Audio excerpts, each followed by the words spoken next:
Hoy vamos a hablar sobre víctima o sujeto.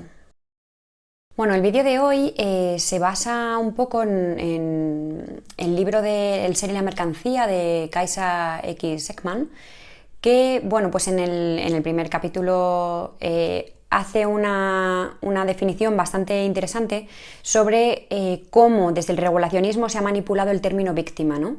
Desde el regulacionismo y, bueno, en general podríamos decir desde las ideologías neoliberales en general, ¿no? Porque pone diferentes ejemplos que voy a ir comentando a lo largo del vídeo, que me parecen muy buenos, y la reflexión que hace sobre el término víctima y cómo se ha manipulado y el neolenguaje que hay alrededor de esa palabra me parece muy interesante. Entonces, bueno, pues me gustó mucho al leerlo y creo que puede ser interesante compartirlo.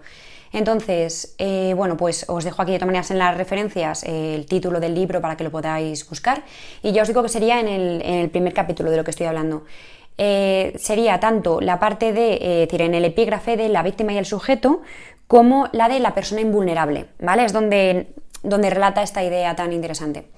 Entonces, bueno, ¿sobre qué va exactamente todo esto? Es, hoy en día, el término víctima como palabra se ha manipulado para que su utilización tenga una carga subjetiva muy grande, que implica que se considera que una persona que es víctima tiene una serie le han asociado una serie de palabras, de adjetivos concretos para que nadie desee ser considerado víctima, ¿no? Entonces, ¿cómo se ha utilizado? Pues se entiende que una víctima es una persona que no ha sabido responder, una persona débil, una persona que no ha opuesto resistencia, una persona que no ha formado parte del proceso, ¿no? Sino que han hecho con esa persona lo que se ha querido. Entonces se entiende que una persona que sea víctima de algo es una persona que ha dejado de ser sujeto y se ha convertido en un objeto, ¿no? Es decir, ha sido objeto de cualquier tipo de acción violenta u opresiva, o incluso discriminativa, que ha sufrido sin poder hacer absolutamente nada, y su participación ha sido ninguna porque no se le ha permitido participar, ¿no? Es decir, ese es el concepto que tenemos sobre víctima. Entonces, se crea una imagen alrededor del término que hace que nadie, como digo, quiera ser entendido como víctima. Ejemplos de esto, pues en el libro de El ser y la mercancía lo narra sobre todo porque esta parte habla sobre prostitución. Entonces habla sobre que el concepto del regulacionismo de las trabajadoras sexuales, dicen que no son víctimas, que son mujeres empoderadas, que el abolicionismo intenta victimizar a las mujeres, hacer que como que esas mujeres son débiles, que no son capaces de hacer nada por sí mismas, que ellas no toman sus propias decisiones, ¿no? Eso es lo que dicen que hacemos desde el abolicionismo. Entonces ya están dando una carga muy negativa a la palabra víctima. Realmente ponen aquí ejemplos de una tesis doctoral de una mujer pro regulacionismo, que, bueno, de hecho luego desmonta toda su argumentación, ¿no? Pero bueno, utiliza ejemplos de lo que según el regulacionismo hacemos en el abolicionismo, ¿no? Entonces dice que tratamos a las mujeres como víctimas que no saben qué es lo mejor para ellas, víctimas pasivas, víctimas indefensas e inocentes, víctimas impotentes. Entonces, claro, pues dice que eso no encaja con la idea que tiene de trabajadora sexual, porque las trabajadoras sexuales son fuertes, saben lo que hacen, llevan las riendas de su propia vida y un larguísimo etcétera. ¿Qué es lo que están haciendo aquí? Están asociando que la idea del abolicionismo y en general podríamos hablarlo para cualquier término, podríamos hablarlo también para el feminismo en general, es que cuando decimos que algunas mujeres son víctimas de determinada situación, lo que estamos haciendo es quitarles la posibilidad de ser sujeto y de poder tomar sus decisiones, ¿vale? Por un lado, y por otro lado que tenemos esa especie como de moral que nos situamos supuestamente por encima, y entonces nosotras, que sí somos sujetos, estamos entendiendo a otras mujeres como que decimos que son víctimas como objetos, ¿no? Eso es lo que dicen que estamos haciendo. Con esa idea de moral de superioridad, ¿no? Incluso de caridad, un poco venida de todo el tema cristiano. ¿Qué es lo que pretende en general la ideología neoliberal? Pues abolir el concepto de víctima. Y aquí es donde empezamos con la chicha, y es cuando tú aboles el concepto de víctima, cuando aboles el término, ¿no? Cuando quieres acabar con la opción de ser víctima, ¿qué es lo que estás haciendo en realidad? Estás invisibilizando el problema que hay detrás, ¿no? Nadie es víctima, entonces ya no hay que hacer nada para cambiar el sistema, porque ya no existe ningún problema, porque no hay nadie que sea víctima. Entonces aquí es donde se rescata exactamente qué es lo que significa el término de víctima. Entonces voy a leeros la misma definición del diccionario que utiliza Kaisa X. Ekman, pero vamos, podéis buscar en otros diccionarios para poder ver cómo se describen cada uno. La definición que pone Kaisa en su libro es la del Oxford English Dictionary y dice que la palabra víctima es aquella persona que es ejecutada o sometida a tortura por otra, que sufre graves daños en su cuerpo o en sus propiedades mediante un trato cruel u opresivo, o que es reducida o destinada a sufrir acciones opresivas o destructivas. Entonces lo que podemos ver es que en esta definición no están hablando de qué actitud tiene la víctima ante esto, ni están hablando de qué es lo que hace la víctima con respecto a lo que está sufriendo, ni está hablando de las características que tiene la víctima, de si es indefensa, si es débil, si es fuerte, no está hablando de eso, está hablando de que es aquella persona que sufre un daño, una opresión, una discriminación, algo por otra, una tortura por otra. Por tanto, la condición de víctima no tiene nada que ver con tus características, ni con tu definición como persona, ni con tu personalidad, ni con qué haces tú o dejas de hacer, sino es porque tú estás sufriendo algo que te ha hecho otra persona. Por tanto, se está visibilizando que se te está haciendo algo, ¿no? Se está viendo que hay el problema, no es que seas tú con determinadas características, sino que el sistema es opresivo y por eso se te está haciendo un daño, una tortura, una opresión, una discriminación, etc. Por tanto, no estamos hablando de cómo es la víctima, sino de que está sufriendo algo. El foco está en la acción de lo que se sufre, no en la condición de cómo es esa persona.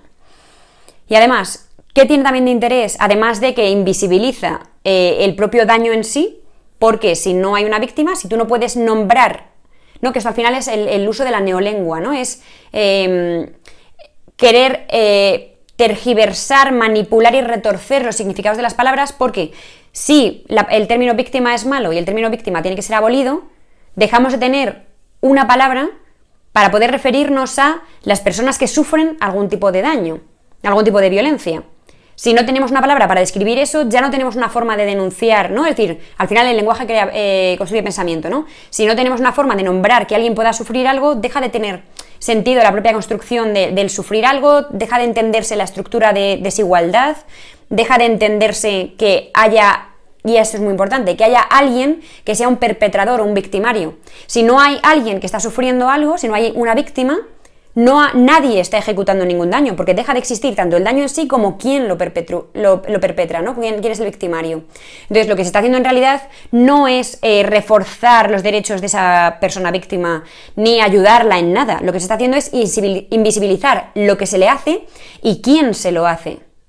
Es decir, tiene un propósito concreto abolir el término de víctima. Y ya, para terminar, quiero plantear, además, qué vuelta de tuerca más se le hace a todo esto, y es que como la idea que plantean es que ser víctima es algo malo y que nadie querría parecerse a una víctima, porque se supone que entonces eres débil, no eres sujeto de tu vida, no sabes hacer nada o no has visto venir las cosas, ¿no? De hecho, lo describen en muchos textos como pues un pobre diablo, como nadie quiere ser víctima, entonces, por tanto, tenemos que pasar pues un poco a la otra opción, ¿no? Que es para poder ser capaz o ser una persona o no ser considerado una mierda, pues entonces no puedo ser víctima, ¿no? No puedo decir que estoy sufriendo absolutamente ningún daño. ¿Esto qué hace? Favorecer en la persona la alienación. Está favoreciendo que si tú no te reconoces a ti misma como víctima, no estás reconociendo que te están haciendo un daño, una tortura, una violencia. Y entonces podemos hablar de que hay mujeres que optan por su propia tortura, por su propia subordinación, por su propia opresión, ¿no? Es decir, nos están convirtiendo en responsables de lo que nos están haciendo. Porque al final, claro, como no queremos ser consideradas como débiles, como pobrecitas, pues entonces tenemos, ¿no? Como el victimismo, que es lo que intentan asociar, pues entonces tenemos que pasar al otro concepto, que es que nosotras somos las que hemos decidido que nos traten como nos tratan, ¿no? Es decir, que al final nos convierten a nosotras mismas en responsables de lo que estamos sufriendo. Y se crean una imagen como resultado de todo esto, que es la imagen de que las personas más vulnerables, las personas que más opresiones, discriminaciones, violencias sufren, son las más fuertes.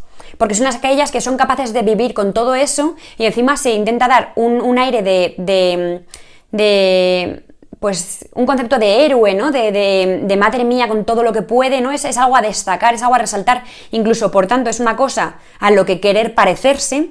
Es el concepto de eso, ¿no? De la persona más vulnerable, al final es la más fuerte, la mejor considerada, la que es capaz de resarcirse de todo.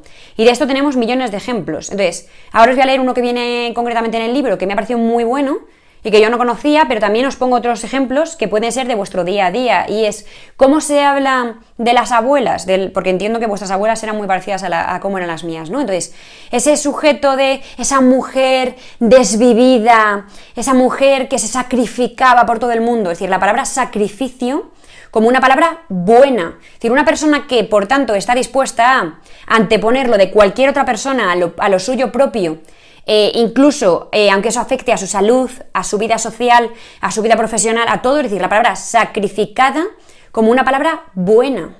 Estamos enalteciendo, estamos viendo como algo bueno cosas que en realidad son malas para nosotras, ¿no? Entonces, ese concepto que tenemos de nuestras abuelas como mujeres abnegadas, sacrificadas, buenísimas, siempre mirando por los demás y no por ellas mismas, como algo a desear, como algo bueno, como algo a destacar, en lugar de visibilizar lo que en realidad suponía todo eso.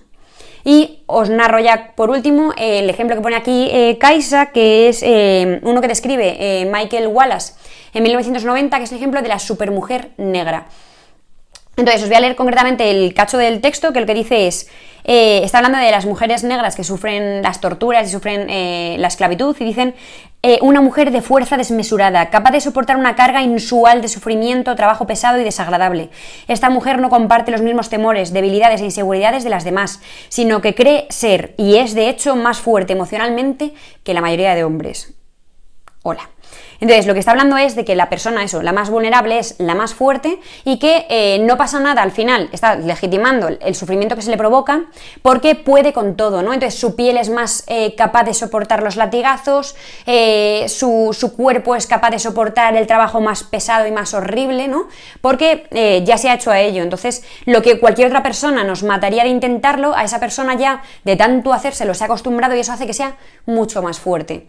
Entonces, insisto, para dejar como idea clave al final, ¿no? Remarcar esto, y es, lo que estamos haciendo es legitimar la opresión, discriminación, las violencias en general que sufren las personas a las que estamos hablando de que son víctimas, ¿no? A la hora de invisibilizar todo esto, se está legitimando que sigan sufriendo esto, y se está borrando de la ecuación, se está dejando de tener en cuenta, se quita el foco de ellos y por tanto pueden seguir haciéndolo.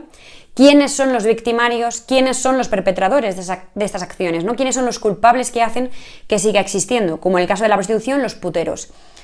Si ponemos el foco en que las mujeres prostituidas que están siendo violadas todos los días son mujeres fuertes, luchadoras, trabajadoras sexuales que están súper empoderadas de la muerte, estamos legitimando que se las viole a diario, y estamos haciendo que no se ponga el foco en quiénes están violándolas todos los días, ¿no? Que son los puteros. Entonces, bueno, con esto ya termino. Espero que os haya gustado el vídeo. Me parece muy interesante esta reflexión, la verdad, y por eso quería transmitirosla.